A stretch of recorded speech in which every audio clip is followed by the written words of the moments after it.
வங்கக்கடல் கடைந்த மாதவனை கேசவனை திங்கள் திருமுகத்து சேயிழையார் செந்நிறைஞ்சி அங்கப்பறை கொண்ட வாத்தை அணிபுதுவை பைங்கமலத்தண் தெரியல் பட்டரபிரான் கோதை சொன்னா செங்கத்தமிழ் மாலை 30 தப்பாமே இங்கு இப்பரசிறைப்பார் 12 மால்வரை தோள் செங்கல் திருமுகத்து செல்வத் திருமாலால் எங்கும் திருவருள் பெత్తు ఇంబురువరెంబావాయ్.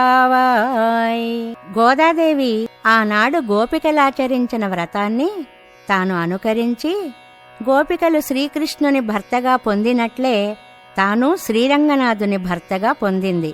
గోదా శ్రీరంగనాథుల కళ్యాణం జరిగిన పవిత్రమైన రోజు భోగి పండుగగా రూపుదాల్చింది. ఈ వ్రత ఫలితాన్ని ఆండాళ్ తల్లి చివరి పాసురంలో ఇలా అనుగ్రహించింది.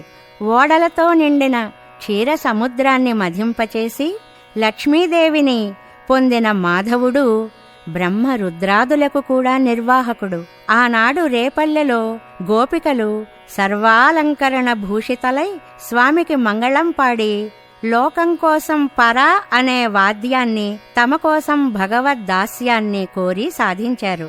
ఈనాడు గోదాదేవి లోకానికే ఆభరణమైన శ్రీవిల్లుబుత్తూరిలో తులసి మాలాలంకృతులైన శ్రీ భట్టనాథుల పుత్రికగా గోదాదేవిగా అవతరించి 30 పాసురాలు తమిళ భాషలో మనకి అనుగ్రహించింది.